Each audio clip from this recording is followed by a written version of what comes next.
അപരാന്നത്തിന്റെ അനന്ത പഥങ്ങളിൽ ആകാശ നീലിമയിൽ അവൻ നടന്നകന്നു. ഭീമനും യുധിഷ്ഠിരനും ബീഡി വലിച്ചു. സീതയുടെ മാറുപിളർന്ന് രക്തം കുടിച്ചു ദുര്യോധനൻ. ഗുരുവായൂരപ്പന് ജലദോഷമായിരുന്നു അന്ന്. അമ്പലത്തിന്റെ അകാൽ വിളക്കുകൾ തെളിയുന്ന സന്ധ്യയിൽ അവൾ അവനോട് ചോദിച്ചു, ഇനിയും നീ ഇതുവഴി വരില്ലേ ആനകളെയും തെളിച്ചുകൊണ്ട്? എങ്ങനുണ്ട്? നിന്റെ തലയ്ക്ക് വല്ല അസുഖമുണ്ടോ? ഇല്ല. പിന്നെ എന്താ ഇതിന്റെ അർത്ഥം? സാർ ആധുനികമേ പബ്ലിഷ് ചെയ്യൂ എന്ന് പറഞ്ഞതുകൊണ്ട് സ്വപ്പ കഞ്ചാവ് അടിച്ചുകൊണ്ട് എഴുതിയതാ.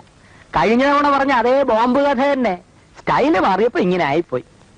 എടാ മരമണ്ടം കഴുതേ, നിനക്ക് പറ്റിയ പണി എന്താണെന്ന് ഞാൻ പറയാം. ഇതല്ലേ? എനിക്കറിയാം. പക്ഷെ അവന്മാർക്ക് ഇപ്പൊ യൂണിയനുണ്ട്.